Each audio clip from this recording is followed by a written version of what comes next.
پیا اپنے بابا سے کہتی ہے کہ ہمیں ساول کو صاف صاف کہہ دینا چاہیے کہ وہ ہمارا راستہ چھوڑ دے اور ہمیں اپنی مرضی سے زندگی جینے دے، لیکن اس کا بابا تو سب کچھ جانتا ہے۔ اس کے بابا کو بھی معلوم ہو چکا ہے کہ ساول بہت بڑے قبضہ مافیا کا حصہ ہے، اسی لیے وہ ڈرتے ہوئے اپنی بیٹی سے کہہ دیتا ہے کہ اس بارے میں دوبارہ بات نہ کرنا، اور ساول جیسا ہے اسے ویسا رہنے دو، ہم اسے بدل نہیں سکتے اور نہ ہی ہم اس کے لیے کچھ کر سکتے ہیں۔ پیا کو اپنے بابا کے چہرے پر ڈر دیکھ کر تھوڑی پریشانی ہوتی ہے۔ وہ اپنے بابا سے پوچھتی ہے کہ ایسی کون سی بات ہے جس کی وجہ سے آپ یہ مجھے بتاتے ہوئے ڈر رہے ہیں۔ پیا کا بابا پہلے تو اپنی بیٹی کو نہیں بتانا چاہتا تھا، لیکن اتنا اصرار کرنے کے بعد وہ اپنی بیٹی کو بتا دیتا ہے۔ پیا کا بابا پیا کو بتا دیتا ہے کہ ساول کوئی عام لڑکا نہیں بلکہ بہت بڑے قبضہ مافیا کا حصہ ہے۔ وہ بڑے بڑے سیٹھوں کے کہنے پر غریب لوگوں کی زمینوں پر قبضے کرواتا رہتا ہے، لیکن پتہ نہیں اسے کیا سوجی کہ وہ ہماری مدد کرنے چلا آیا۔ پہلے تو مجھے یوں لگتا تھا کہ یہ اس کی طریقہ واردات ہے، لیکن میں نے پتہ کروایا تو مجھے پتہ چلا کہ یہ اس کی کوئی طریقہ واردات نہیں۔ جس پر اس نے قبضہ کروانا ہوتا ہے وہ ڈنکے کی چوٹ پر قبضہ کروا لیتا ہے، لیکن جو اس نے ہمارے ساتھ طریقہ اپنایا وہ پہلے کبھی بھی کسی کے ساتھ نہیں اپنایا۔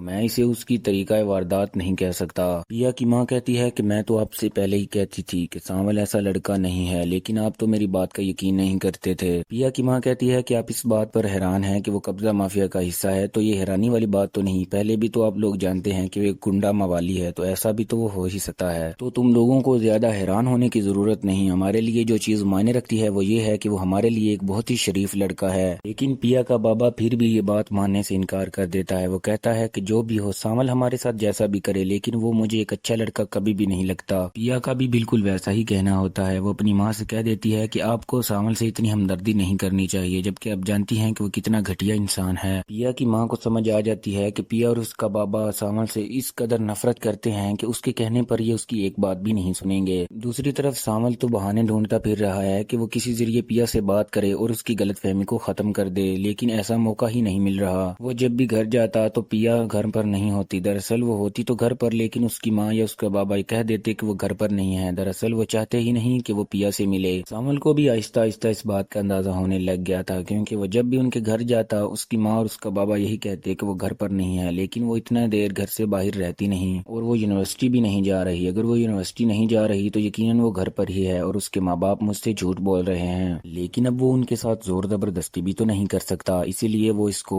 ایسے ہی چھوڑ دیتا ہے۔ وہ اپنے آدمیوں سے مشورہ کرتا ہے کہ اسے کیا کرنا چاہیے، اسے غلط فہمی دور کرنے کے لیے کیا کرنا چاہیے۔ اس کا خاص آدمی اسے کہتا ہے کہ اسے پیا سے بات کرنی چاہیے، لیکن ساول کہتا ہے کہ ایسا ممکن نہیں ہو پا رہا۔ ساول کسی صورت اس سے بات کرنا تو کیا، اس کی شکل دیکھنا بھی گوارا نہیں کر رہی، تو یہ بہت ہی مشکل ہے کہ وہ اس سے بات کرے، بلکہ وہ اس کے پاس بھی بیٹھے تو یہ ممکن نہیں ہے۔ اسی لیے مجھے کوئی اور طریقہ ڈھونڈنا ہوگا جس سے پیا کے ذہن سے میرے لیے یہ غلط فہمی ختم ہو جائے۔